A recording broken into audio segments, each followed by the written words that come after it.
बलांगीर भाई जिउंतिया व्रत निष्ठार सह पालित हो जाइछि। भौणी माने निज भाई को दीर्घ आयुष और मंगल कामना करी एही व्रत पालन करिसेंति। व्रत पालन पाई भौणी माने दिन सारा निर्जला उपवास रे रही दुब अरुआ चाउल जिउंतिया गुड़े पगा जाई लिया जुगाड़ सह विभिन्न फलमूल ने पूजा करिसेंति। दुर्गाष्टमी तिथि रे पालित एही व्रत रे माँ दुर्गा को पूजा करा जायछि। एही व्रत पालन द्वारा भाई को दीर्घ आयुष और मंगल हुए बोली हिंदू धर्म रे विश्वास रहिछि। सहरर विभिन्न पड़ारे हेउथिबा पूजा मंडप सह विभिन्न पड़ार महिला माने एकत्रित होई भाई जिउंतिया व्रत पालन करिसेंति। आश्विन मासर अष्टमी तिथि रे ए पूजा शुक्ल पक्षर उजाल पक्षर अष्टमी तिथि रे करा जायसी। एटा भाई मानकर दीर्घायु लगी करा जायसी पूजाटा। आमे सकाले भी महादेव कर लिंग तुलिक पूजा करसुँ आउ एते बेले माँ कर पूजा करसुँ आउ काली सकाले चौकी गाड़ी करी सागर रे भी पूजाटा करसुँ। आमे एटा प्रति वर्ष अष्टमी दिन भाई जिउंतिया आमर इयाडे करा जायसी। वेस्टर्न ओडिशार एटा गोटे बड़ पर्व।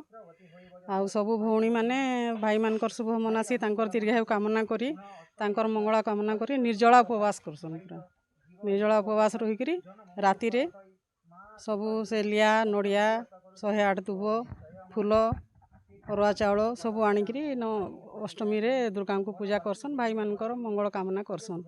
इटा ये बहाना रे जेतकी झियो भौणी माने बाहाई सब बाहर थीसन बहुत बाहर से माने ये बहाना रे आसिकी समस्त को निजर परिवार भाई बंधु कुटुंब सहित मिसिक संपर्क स्थापन करसन। आ भाई मानकर शुभ मनासिक से दीर्घायु कामना करसन।